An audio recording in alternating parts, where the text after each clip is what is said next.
কাম করবো, আমি বাঁধবো, আমি উল্টাবো, আমি ওরা কি বলা ফোটানি মারা দিয়েছে লেওড়া দর্জি গুলো দেখেছি। টাকাটা দিবে না নাকি? টাকাটা দিবি কি বল? ওই কি করবো ভাই? দেবো হ্যাঁ। আর বৌমারা হসপিটালে ভর্তি মানে খাওয়া হয় না, টাকা দে তুই। আরে ভাই যে টাকাটা 5 মিনিট দিতে বলেছি তো না না মোর এক্ষুনি টাকা চাই মা। দেবো বল না, দেবো। একটা টাকাও নেই ভাই, চেক করলে আমরা 10 টাকা পড়ে আছে। মানে আদা রসুন কিনবো চল। তোগুলো রাত্রি জুতোটা কেন করে? চাপ বাবা, আমার জুতোটা লে প্রথম লে চলে আসি, এরা নেই চুরি করলে তো লিয়ে ভালো হয়ে যেমন নতুন জুতো, একটা নতুন জুতো চুরি করলে কোথায় বাবা, এখানে রেখে আর ভাই একটু আরাম করি। কি গো আমার অবস্থা কার? কি ব্যাপার? জুতো মতো বুকেনে শুয়ে আছো, কি ব্যাপার গো? আর ভাই বলিস নি ভাই, দর্জিটাকে ভাই ছেলের মতো ভালোবাসতাম জানিস।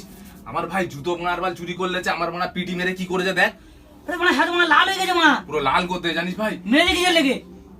কিছু টাকা বাকি আজ ওসব ওসব কথা বলা বাদ দাও না, আমার টাকাটা কবে দেবে বলো না এবার। চাল লাউড়ে এও মনে চলে এসেছে। আমার টাকা দিতে হবে। মোর কাছে ভাই টাকা ফাঁকা নেই, 10 টাকা টাকা দিবি না, টাকা দেবে না, মুই কামলে চলে যাবো। ওই ভাই তুই কামলি আছিস, মুই মোর ওস্তাদকে কি বলবো ভাই।